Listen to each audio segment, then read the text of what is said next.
दो हंसों की कहानी। बहुत पुरानी बात है, हिमालय में प्रसिद्ध मानस नाम की झील थी। वहां पर कई पशु पक्षियों के साथ ही हंसों का एक झुंड भी रहता था। उनमें से दो हंस बहुत आकर्षक थे और दोनों ही देखने में एक जैसे थे, लेकिन उनमें से एक राजा था और दूसरा सेनापति।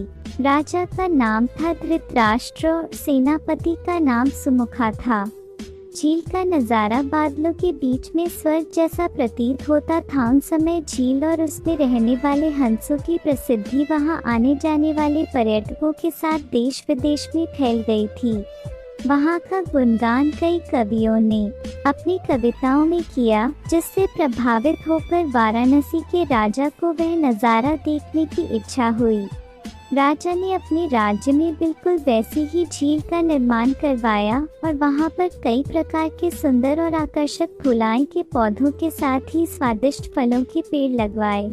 साथ ही विभिन्न प्रजाति के पशु पक्षियों की देखभाल और उनकी सुरक्षा की व्यवस्था का आदेश भी दिया। वाराणसी का यह सरोवर भी स्वर्ग जैसा सुंदर था, लेकिन राजा के मन में अभी उन दो हंसों को देखने की इच्छा थी जो मानस सरोवर में रहते थे। एक दिन मानस सरोवर के अन्य हंसों ने राजा के सामने वाराणसी के सरोवर जाने की इच्छा प्रकट की, लेकिन हंसाई का राजा समझदार था।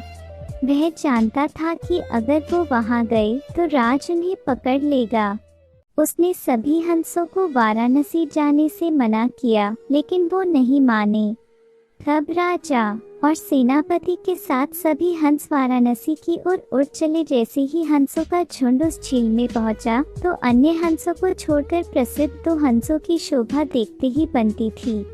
सोने की तरह चमकती उनकी चोंच, सोने की तरह ही नजर आते उनके पैर और बादलों से भी ज्यादा सफेद उनके पंख हर किसी को अपनी ओर आकर्षित कर रहे थे। अगले दिन जब हंसों का राजा जागा और भ्रमण पर निकला तो वह जाल में फंस गया।